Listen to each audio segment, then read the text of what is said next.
Bonjour, bienvenue sur la pratique du droit de la commande publique. Aujourd'hui, nous allons évoquer la première partie de la sous-traitance du marché. Donc, la sous-traitance, c'est une pratique courante en cours d'exécution du marché. Elle est encadrée par des textes dont le but est de protéger, je dirais, le sous-traitant et le pouvoir adjudicateur à la fois. Le titulaire, quant à lui, est l'acteur principal de la relation de sous-traitance sur lequel reposent les obligations les plus grandes. L'instruction de la Direction générale des finances publiques, numéro 012 MO du 30 mai 2012, propose une analyse complète de la sous-traitance. Bien, l'encadrement de la sous-traitance par la loi du 31 décembre 1975 de la définition de la sous-traitance. La loi de 1975 définit le régime juridique de la sous-traitance pour les contrats de droit privé et de droit public, la loi numéro 75-1334 du 31 décembre 1975 relative à la sous-traitance. Le régime applicable aux sous-traitants des marchés publics est encadré par cette loi et par les dispositions du Code des marchés publics. L'article 112 à 117 du Code des marchés publics, la loi qualifie de sous-traitance la situation dans laquelle l'entreprise titulaire du marché confie sous sa responsabilité à une autre entreprise une partie de l'exécution du marché. Dans cette relation, l'entreprise titulaire du marché est qualifiée d'entreprise principale. Le contrat liant l'entreprise principale et le sous-traitant ou la sous-traitante est appelé le sous-traité. L'organisation des rapports contractuels en cas de sous-traitance est un marché public. Dans un marché public, peut être schématisé de la manière suivante. Donc d'un côté, vous avez le pouvoir adjudicateur, l'acheteur public, grosso modo la maître d'ouvrage, qui contracte un contrat public, donc le marché public, avec un titulaire du marché, qui est l'entreprise principale, qui contracte un sous-traité, voilà, avec un sous-traitant, donc qui effectue l'exécution du marché. Donc l'exécution du marché est effectuée par le titulaire du marché et le sous-traitant lié avec un sous-traité au titulaire, donc à l'entreprise principale. Donc la sous-traitance est un droit pour le titulaire du marché en cours d'exécution. Le titulaire du marché peut toujours déclarer ou plusieurs sous-traitants. La sous-traitance du marché, hormis pour les marchés de fourniture, est un droit du titulaire.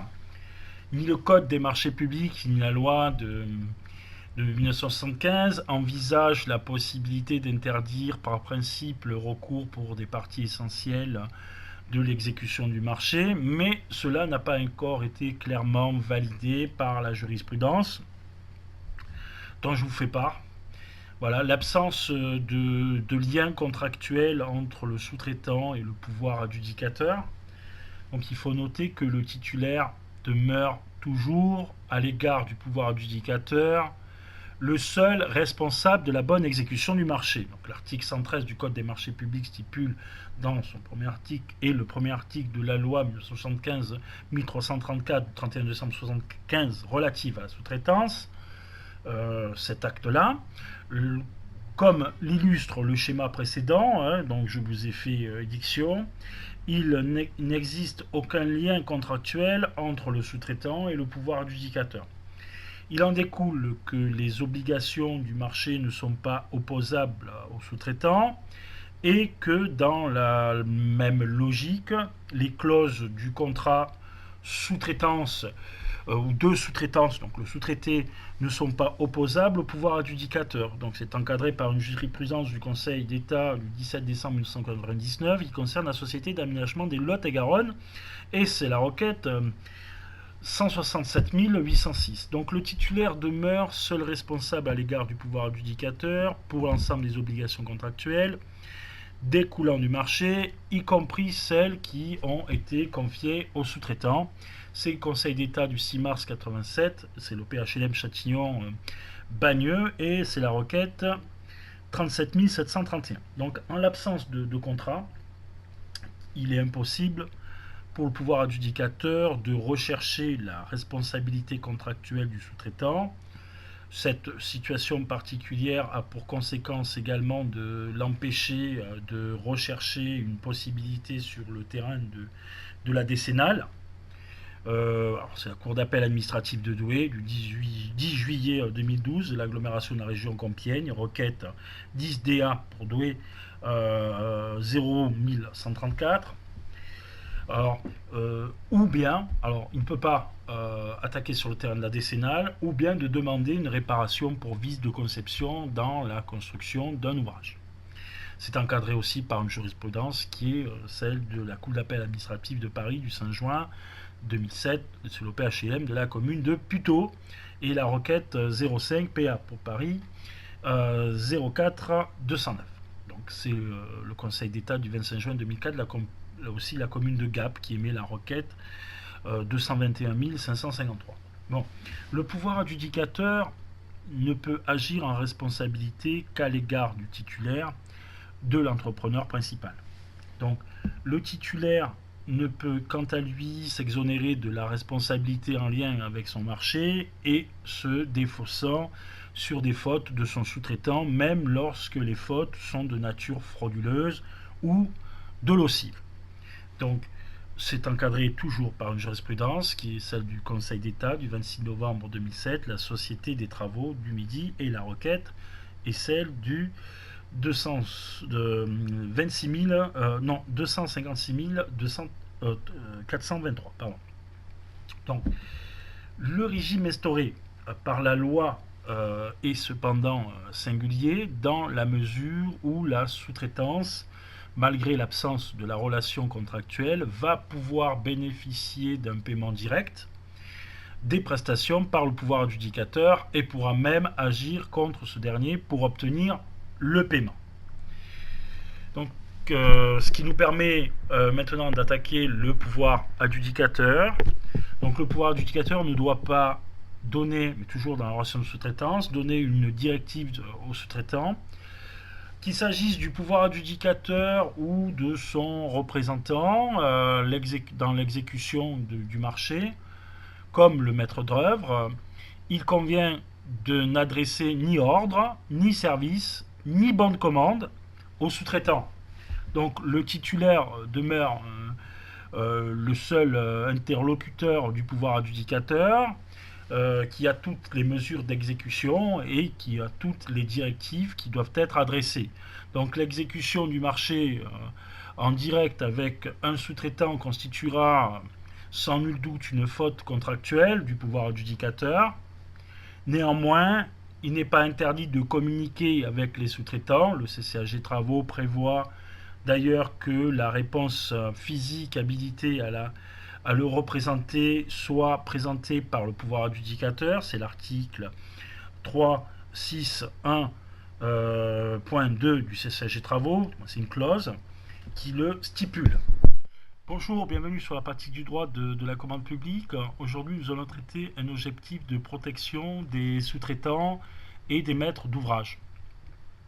Donc l'objectif de la loi 1975 est de prémunir les opérateurs économiques sous-traitants des risques liés à ce statut, notamment la situation de dépendance vis-à-vis de l'entrepreneur principal qui pourrait absorber, je dirais, de manière excessive les marges bénéficiaires ou encore le risque de ne pas être payé en cas de défaillance financière de l'entreprise principale.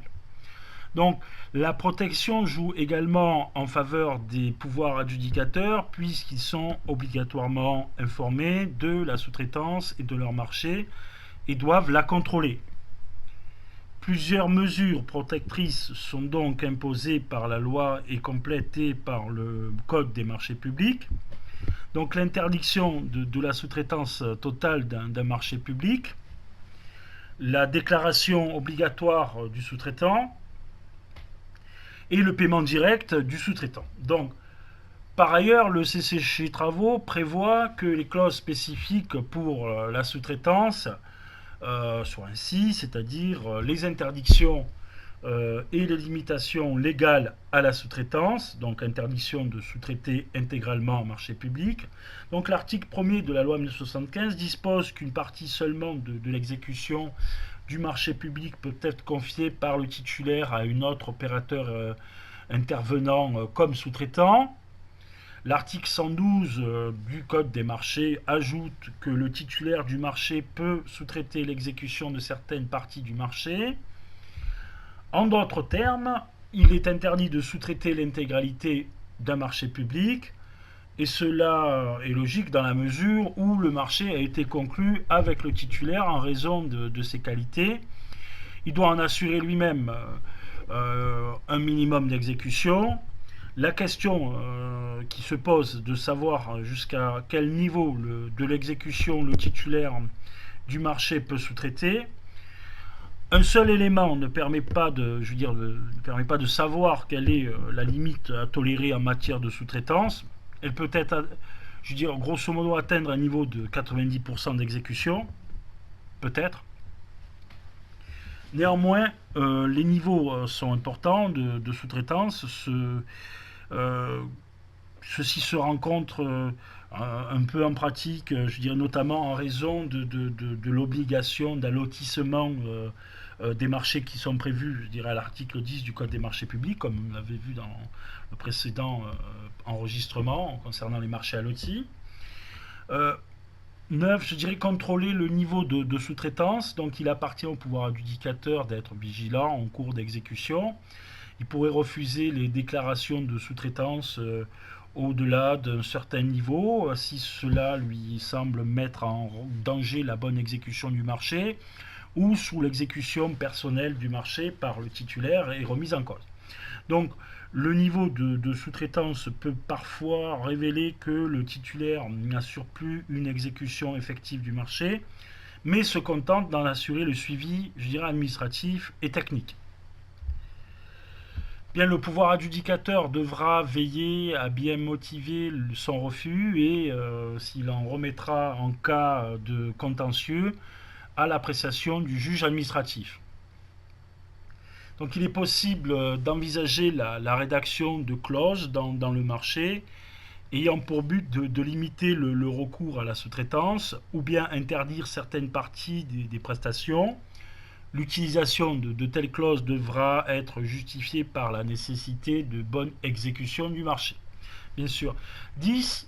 L'interdiction de la sous-traitance dans les marchés de fourniture. Ce qui est important, c'est que l'article 112 du Code des marchés publics lui prévoit la possibilité de travaux, de services et industriels. Voilà. Aucun sous-traitant ne peut être donc accepté pour des marchés de fourniture.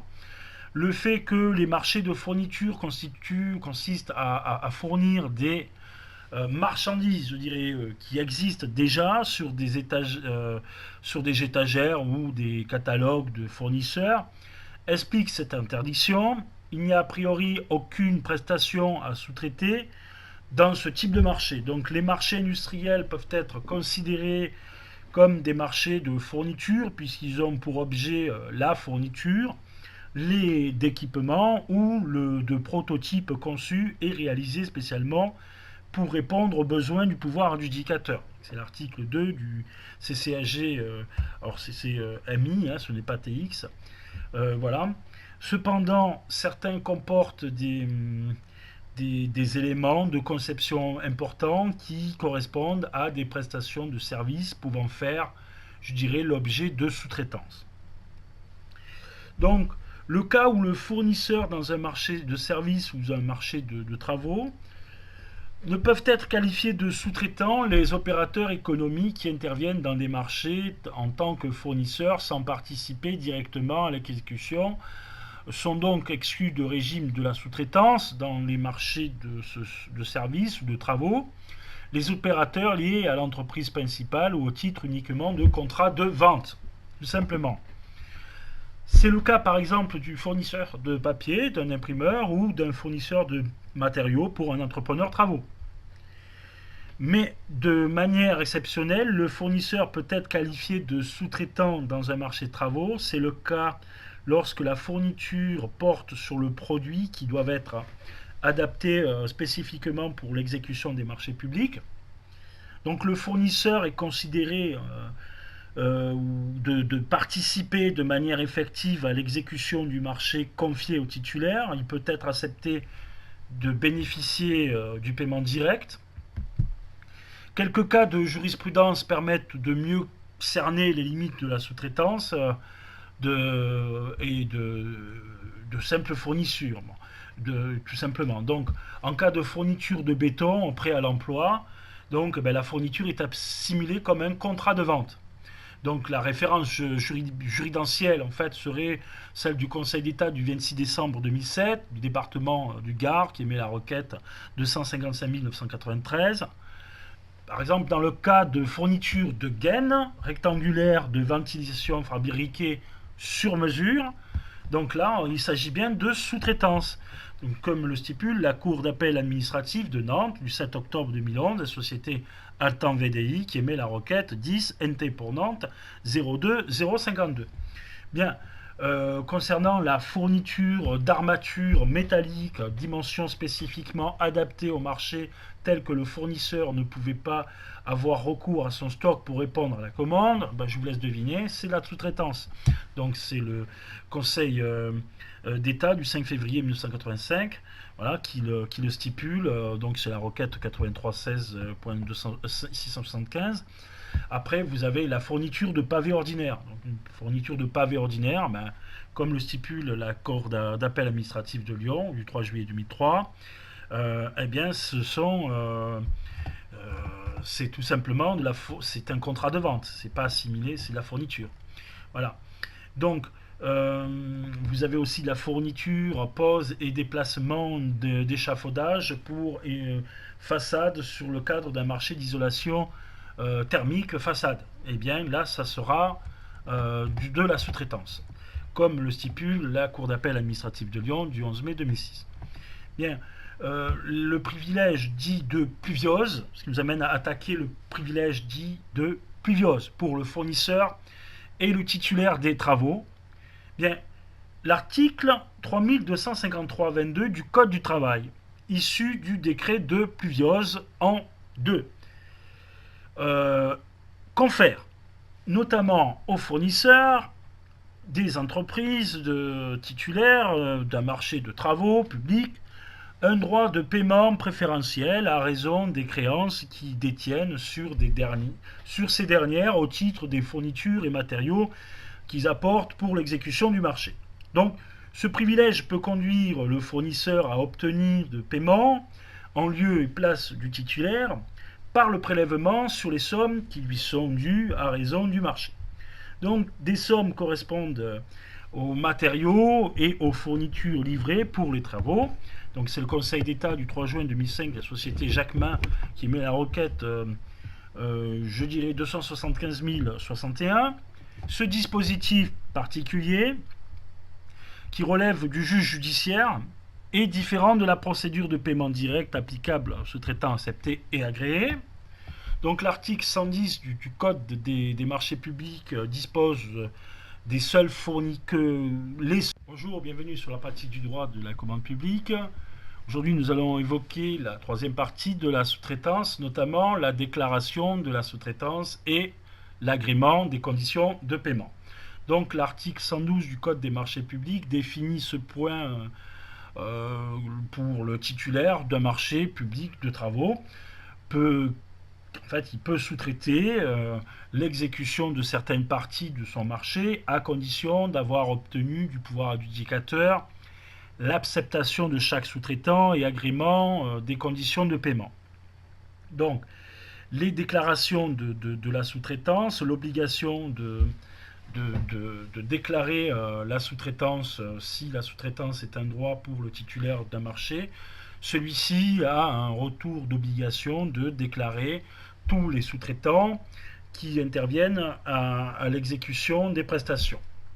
Bien, il s'agit d'une obligation légale et réglementaire puisqu'elle découle des termes impératifs de la loi 1975 et du Code des marchés publics. Elle est également de nature contractuelle puisque les CCAG travaux prévoient des stipulations pour régir sur les plans administratifs et financiers des rapports entre les trois acteurs, l'article 3.6 du CCAG travaux. Le CCAG travaux prévoit par ailleurs que le non-respect de cette obligation de déclaration peut conduire à la résiliation du marché pour faute du titulaire à l'article 36.3.1 du CCAG travaux. Sans déclaration de sous-traitant, il est impossible au pouvoir adjudicateur de son propre chef d'accepter le sous-traitant d'agréer et de conditionner son paiement. Donc le Conseil d'État du 3 avril 1991, syndicat intercommunal d'assainissement du plateau d'Autran et Méordre, qui met la requête 90 552. En l'absence de demande du titulaire, le pouvoir adjudicateur n'a pas le pouvoir de prononcer l'acceptation du sous-traitant. Donc la Cour d'appel administrative de Paris du 1er décembre 2000, Société des services pétroliers, dont je vais taire le nom, qui émet la requête 01 PA 01 691. Toutefois, en l'absence d'initiative du titulaire pour régulariser la situation du sous-traitant, il semble que ce dernier puisse lui-même solliciter le pouvoir adjudicateur pour obtenir son paiement, son agrément du moins. Le 1er octobre, donc c'est le Conseil d'État du 1er octobre 1990, c'est la SARL Multi-Pose qui émet la requête 81 287. En revanche, je dirais que le pouvoir adjudicateur qui a connaissance de l'intervention d'un sous-traitant dans l'exécution du marché doit mettre en demeure le titulaire de procéder à la déclaration imposée par la loi. Donc il est jugé de manière constante que le pouvoir adjudicateur qui ne solliciterait pas la régularisation de son sous-traitant intervenant sur un chantier et dont il a connaissance commettrait une faute que le sous-traitant en question pourrait lui reprocher dans le but d'obtenir le paiement des travaux qu'il lui a réalisés.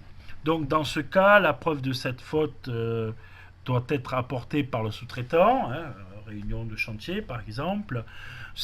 Le Conseil d'État du 23 avril de 1986, Société Helios Paysage, qui met la requête 61 755 du Conseil d'État du 15 novembre 2012 par Jean-Michel B, requête 35 42 55.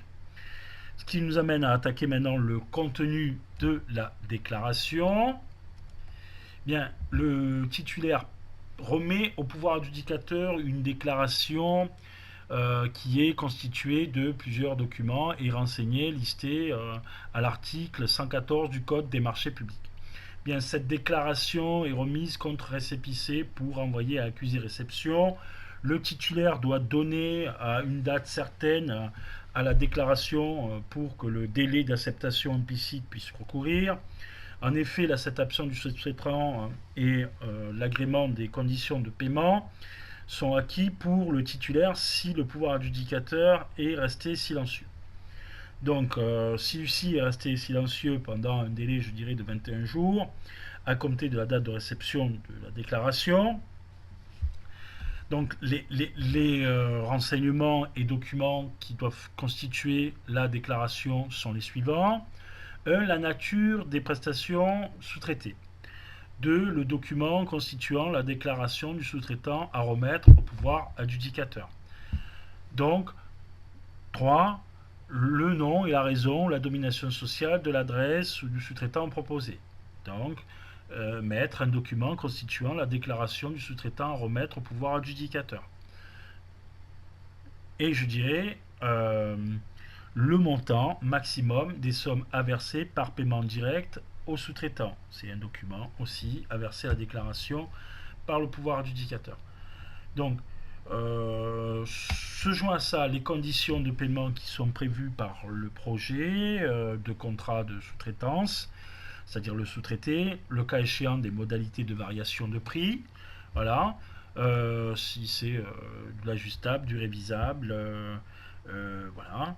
Les capacités techniques, professionnelles et financières du sous-traitant, une déclaration du sous-traitant indiquant qu'il ne tombe pas sur le coup d'une interdiction d'accéder à la commande publique, c'est-à-dire l'interdiction de soumissionner. Voilà.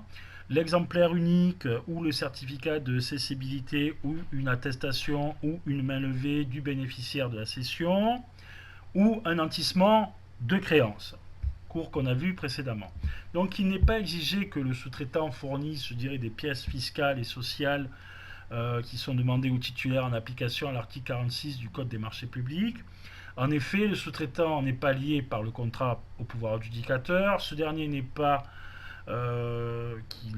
c'est pas lui qui le fait travailler. En principe, l'obligation de contrôle incombe au titulaire du marché qui a conclu le contrat de sous-traitance.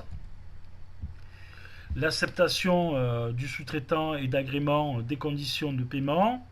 En principe, il s'agit de deux formalités bien distinctes. Il existe des situations dans lesquelles le sous-traitant est accepté, mais des conditions de paiement ne sont pas agréées, ce qui ne permet pas de valider, je dirais, la sous-traitance. Donc les informations qui sont fournies, je dirais, dans la déclaration doivent permettre au pouvoir adjudicateur d'apprécier l'importance de la sous-traitance, mais aussi la capacité du sous-traitant à réaliser la prestation qui lui seront confiées. Bon, si le sous-traitant présente toutes les garanties pour réaliser ces prestations, bon, il sera accepté par le pouvoir adjudicateur, voire court sur les garanties, donc ce qu'on a vu précédemment. Le contrôle doit concerner également des conditions de paiement et des modalités de variation des prix prévues au contrat de sous-traitance. Le pouvoir adjudicateur a en effet la responsabilité que le sous-traitant n'est pas victime d'une relation financière déséquilibrée à l'avantage du titulaire. Une relation déséquilibrée à l'avantage du titulaire, lui, peut mener à une relation déséquilibrée qui pourrait s'avérer néfaste à la bonne exécution du marché. Donc le plus souvent, la déclaration de sous-traitance indique que les conditions de paiement et les modalités de variation des prix sont identiques, bien sûr, à celles stipulées du marché du titulaire.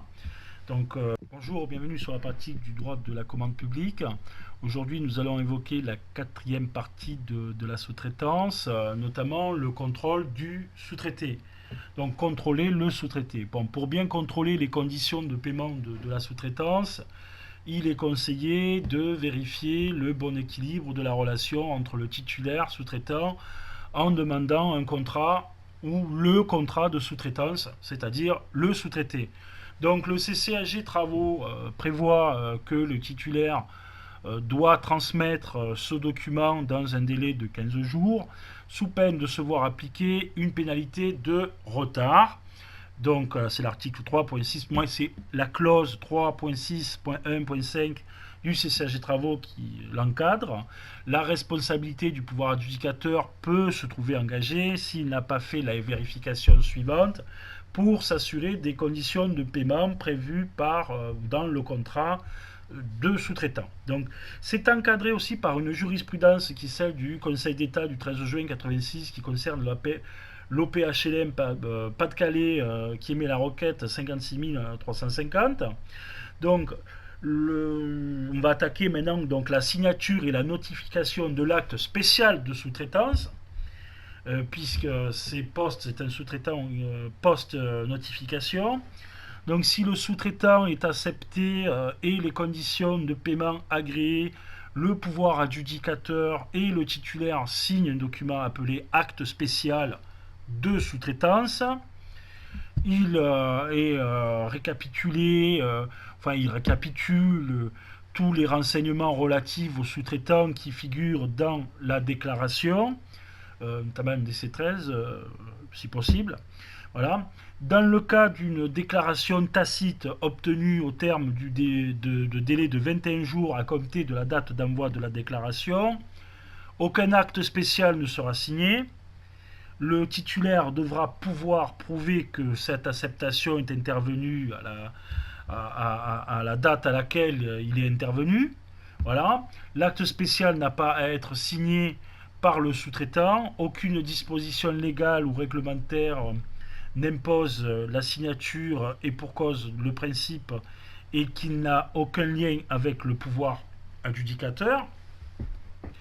Et donc on va attaquer l'utilisation du formulaire DC4 fourni par la direction des affaires juridiques. Donc le DC4 proposé par la direction des affaires juridiques financières du ministère de l'économie et des finances est particulièrement adapté pour formuler une demande de sous-traitance. Notamment, je vais confondu avec le DC13 qui concerne l'acte d'engagement. Donc, il comporte, je dirais, des renseignements nécessaires qui permettent aux sous-traitants, lorsqu'ils signent le marché, ou au moins le sous-traité, de faire sa déclaration sur l'honneur. Et il fait office, je dirais, d'acte spécial de sous-traitance lorsque le pouvoir adjudicateur décide d'accepter le sous-traitant. Donc il y a deux documents en un. Le DC4, c'est la déclaration sur l'honneur, et aussi l'acte spécial de sous-traitance. Donc une fois signé, l'acte spécial est notifié au titulaire par le pouvoir adjudicateur, et les CCAG de plus qu'une copie soit transmise au sous-traitant lui-même. C'est l'article 3.6.1.2 du CCAG Travaux qui l'encadre. Je dirais qu'aucune prestation réalisée avant la notification de l'acte spécial du titulaire, elle ne pourra a priori être payée par le comptable. Si certains formulaires types d'acte spécial font, je dirais, apparaître la signature du sous-traitant, c'est simplement parce que ces formulaires servent également de déclaration de sous-traitance. Donc eux permettent dans un seul document de produire notamment la déclaration sur l'honneur du sous-traitant qui doit avoir signé.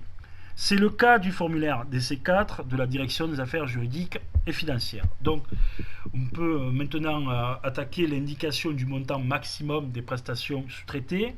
Donc l'acte spécial, donc il y a plusieurs rubriques, mais c'est édicté, je dirais, dans un cours qui était précédemment enregistré. Donc l'acte spécial doit indiquer un montant maximum des sommes à verser pour paiement direct au sous-traitant. Donc il s'agit d'un plafond dans le cas où le sous-traitant ne réalise pas le maximum de la somme restant à régler. Il reviendra à l'entreprise principale, à les conditions qu'elle ait bien exécuté ses prestations, d'encaisser les sommes. Donc, en cas de dépassement du plafond, un nouvel acte spécial, bien sûr, de sous-traitance sera nécessaire. Donc, la mention maximum, très utile dans les marchés à bon de commande, dans lesquels l'entreprise principale est difficilement en capacité, je dirais, de connaître par avance les quantités qui lui seront commandées. Voilà.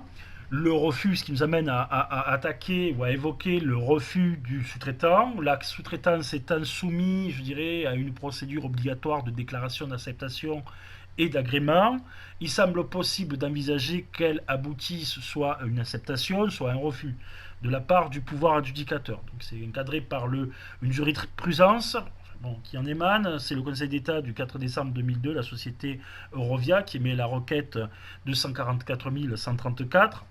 Voilà. Cela pourrait être le cas si les prestations concernées impliquent nécessairement une exécution personnelle du titulaire, ou si le sous-traitant ne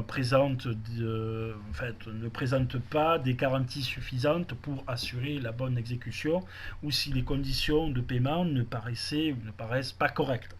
Donc le refus doit être formalisé par le pouvoir adjudicateur, et surtout il doit être motivé.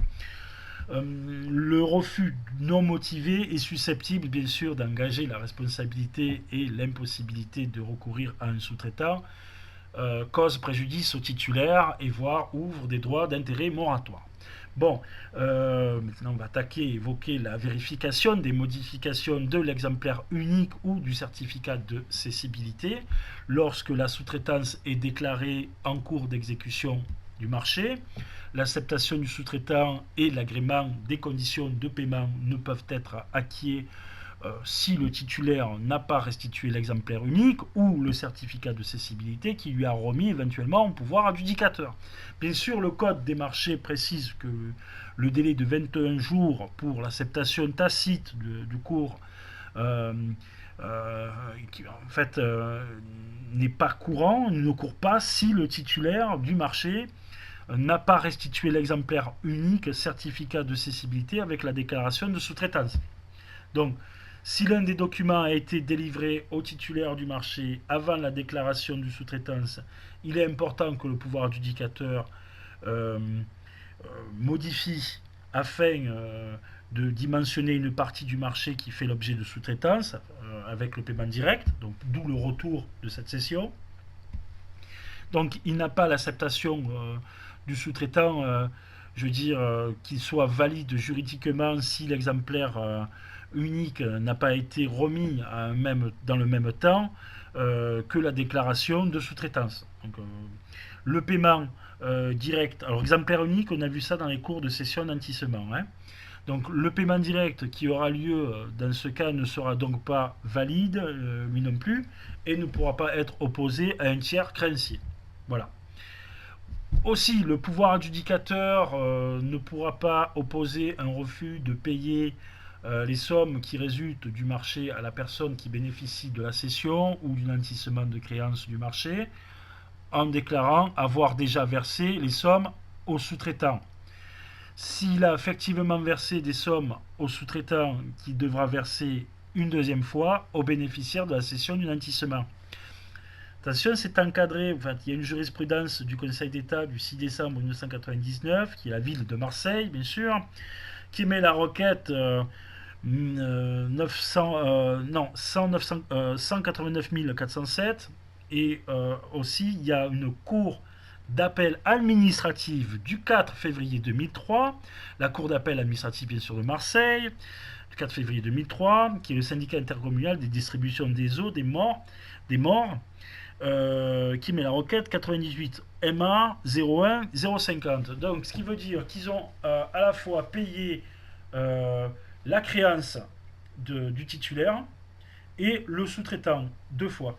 Voilà, parce qu'il y avait défaut de rendre ces CPC à la lettre unique, donc c'est-à-dire à l'acte unique. Donc toutefois, il semble que le sous-traitant ne puisse prétendre au paiement direct, même s'il a effectivement réalisé une partie des prestations, dès lors que son acceptation n'est pas légalement intervenue. Donc l'absence de modification d'exemplaire unique semble lui être opposable. Donc, le Conseil d'État du 2 juin. Bonjour, bienvenue sur la partie du droit de la commande publique. Aujourd'hui, nous allons évoquer la cinquième partie de la sous-traitance, notamment le pouvoir adjudicateur qui doit être particulièrement vigilant au moment de la déclaration de la sous-traitance. Donc les modifications de l'exemplaire unique ou du certificat de cessibilité consistent à prendre en compte les sommes auxquelles le sous-traitant pourra prétendre au titre de son droit au paiement direct. Il s'agit donc de retrancher la créance totale des marchés, les sommes correspondant aux prestations sous-traitées. Le code des marchés prévoit que le titulaire du marché peut, au moment de la remise de la déclaration de sous-traitance, remettre une attestation ou une main levée aux bénéficiaires de la cession ou de nantissement de créances, attestant que cette cession ou nantissement ne fait pas obstacle à l'acceptation de sous-traitant. Le comptable public doit alerter l'ordonnateur de l'incohérence qu'il constatera dans les différentes pièces justificatives qui seront transmises en présence d'une incohérence qui ne doit pas procéder au paiement. 26. La modification de la sous-traitance en cours d'exécution. Une sous-traitance régulièrement déclarée et acceptée peut tout à fait être modifiée en cours d'exécution. Soit que le montant des prestations confiées au sous-traitant augmente, soit il baisse. Dans ce cas, en fait, il est nécessaire de modifier l'acte de sous-traitance et de vérifier à nouveau si une cession ou un nantissement de créance ne fait pas obstacle à cette modification.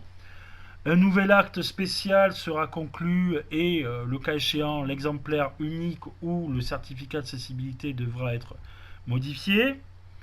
En cas d'augmentation ou de diminution des montants de prestations, le sous-traité, le pouvoir adjudicateur, doit présenter au comptable public tout document écrit permettant de justifier la nouvelle réparation des prestations entre le titulaire et son sous-traitant. Le cas échéant, entre les différents sous-traitants, point 45 de la liste des pièces justificatives du décret 2007-450 du 25 mars 2007.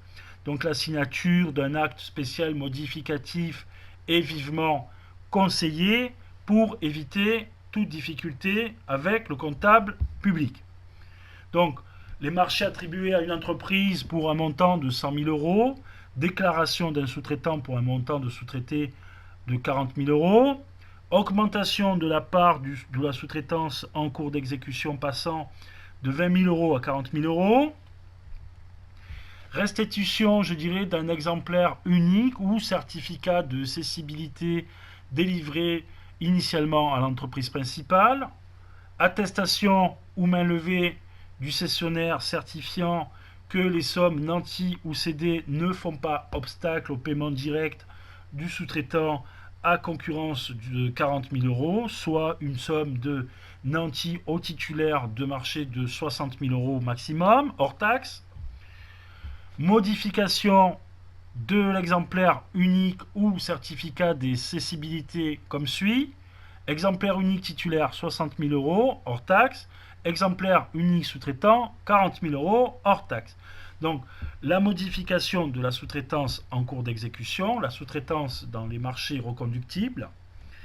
En principe, je dirais que la sous-traitance ne peut être déclarée et acceptée pour la période initiale du marché, hors période de reconduction. À chaque reconduction du marché et nouvelles déclarations seront nécessaires du nouveau acte de sous-traitance qui seront signés. Donc, le paiement direct du sous-traitant, malgré l'absence de contrat unissant au pouvoir adjudicateur le sous-traitant qui a été régulièrement accepté et dont la condition de paiement ont été agréées, bénéficie d'un droit de paiement direct pour des prestations qui sont décrites au marché, qu'il exécute lui-même.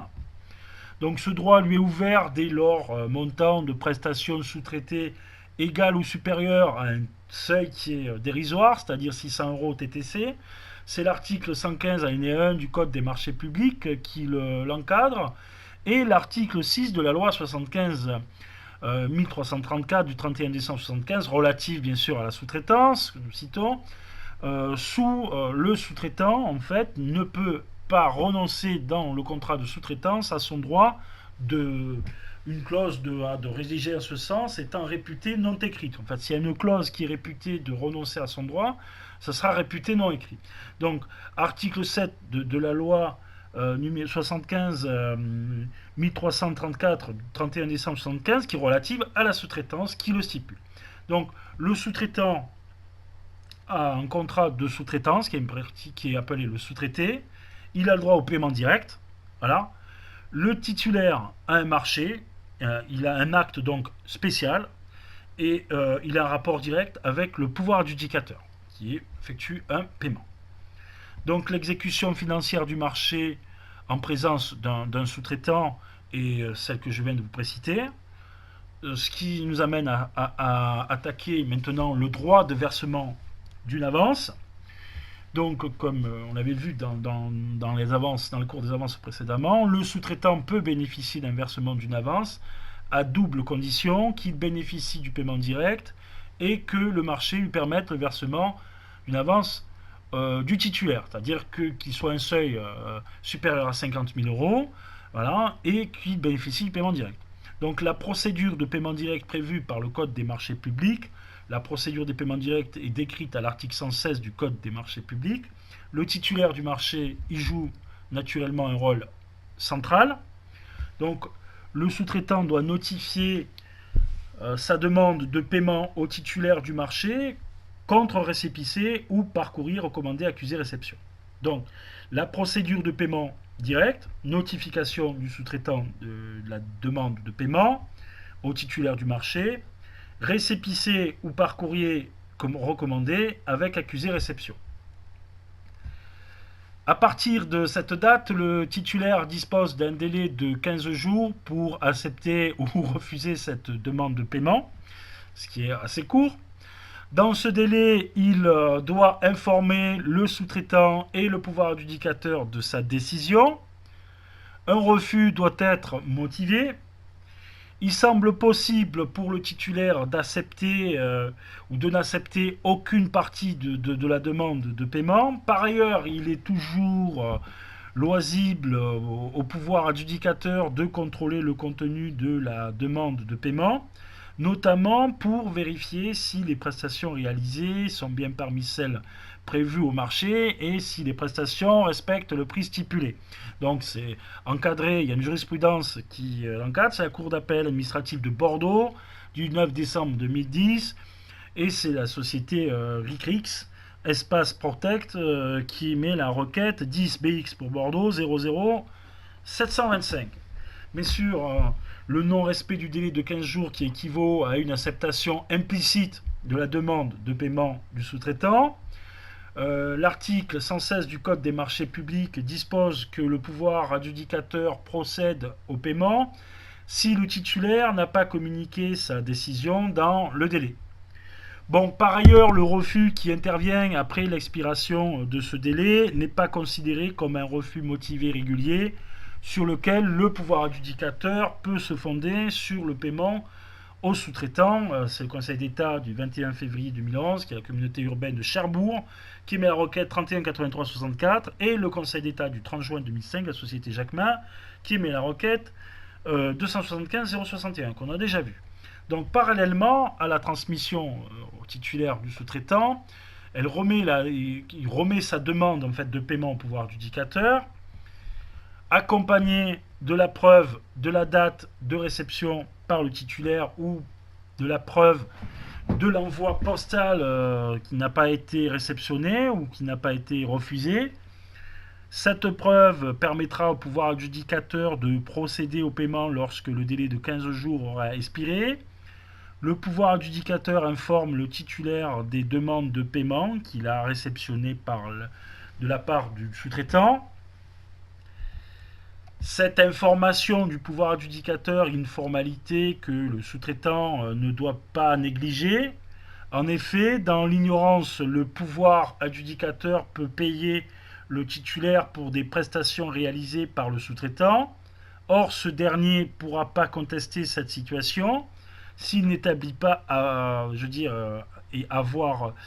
s'il établit, après avoir informé ou s'il n'établit pas l'information, le pouvoir adjudicateur de sa demande de paiement. Donc, c'est le conseil, c'est la Cour d'appel administrative de Versailles le 1er juin 2011 de la société GCI qui met la requête 09 VE 01379 et la Cour d'appel administrative de Lyon du 22 décembre 2011 OPSI civil Lyon qui met la requête 10 LY 00844.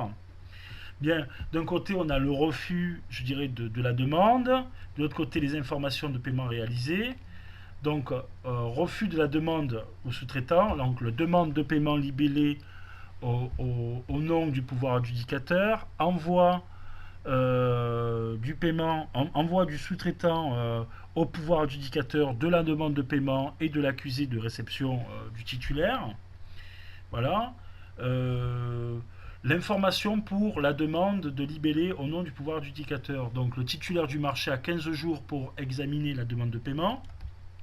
Voilà. Envoi du sous-traitant au pouvoir adjudicateur de la demande de paiement et accusé de réception du titulaire.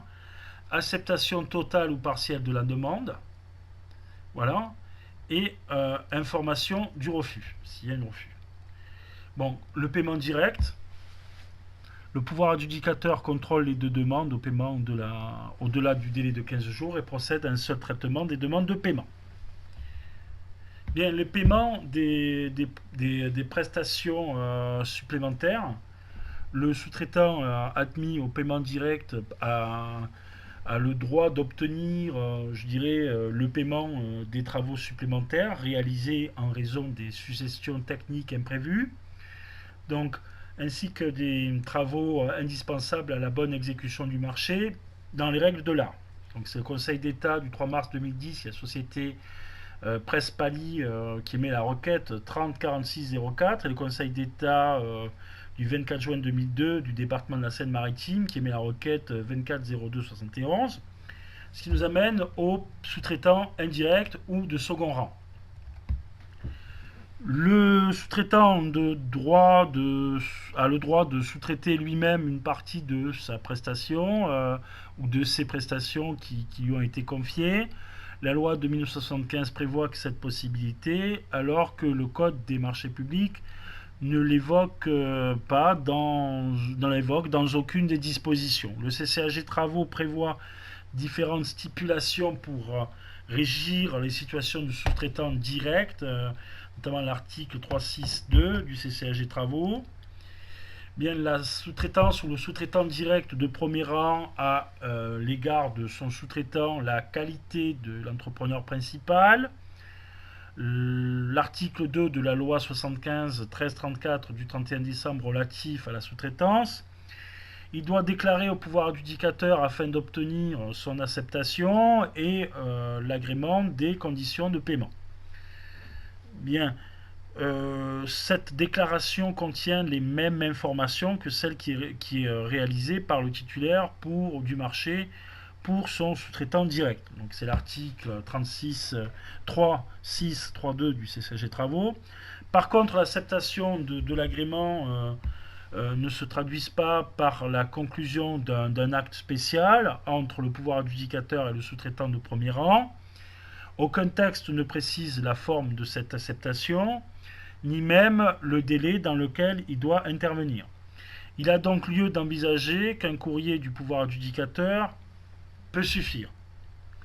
Donc le sous-traitant de second rang n'a pas le droit au paiement direct, bien sûr, mais il bénéficie d'un mécanisme lui garantissant le paiement de prestations qu'il réalise à l'article 6 et 14 de la loi 75-1334 du décembre relative à la sous-traitance. L'article aussi 4.6.2.5 du CCAG Travaux le stipule, ainsi que l'article 3.4.6.2.6 de CCAG Travaux.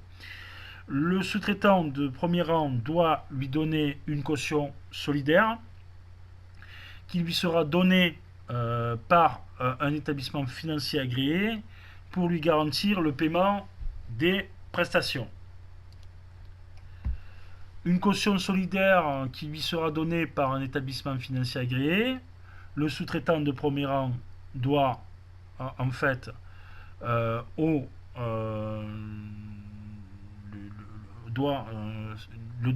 je dirais, au sous-traitant de second rang. Le sous-traitant du premier rang peut solliciter le pouvoir adjudicateur pour mettre un mécanisme de délégation de paiement. L'article 1275 du Code civil lui permet. Ce mécanisme permet de déléguer au pouvoir adjudicateur, c'est-à-dire de ce dernier va s'engager à payer directement le sous-traitant de second rang pour des prestations qu'il va réaliser dans le cadre du marché. Une convention de délégation de paiement doit être signée, bien sûr, entre le sous-traitant de premier rang et le sous-traitant de second rang, ainsi que le pouvoir adjudicateur. Donc le mécanisme de délégation de paiement, l'article 1275 du Code civil, c'est une convention de délégation de paiement qui doit être signée entre le sous-traitant de premier rang et le sous-traitant de second rang, puis le pouvoir adjudicateur. Donc il y a 3 interlocuteurs concernant cette délégation. La délégation de paiement peut, je dirais, une certaine mesure, complexifier le suivi de l'exécution financière, mais elle peut aussi présenter l'avantage pour le pouvoir adjudicateur d'obtenir une meilleure vision des différents intervenants. Donc, Le sous-traitant, je dirais, de second rang ne pourra commencer à exécuter ses prestations qu'à condition que l'information sur la constitution de la caution solidaire ait été transmise au pouvoir adjudicateur ou une délégation de paiement ait été constituée à l'article 3.6.2.4 du CCAG Travaux.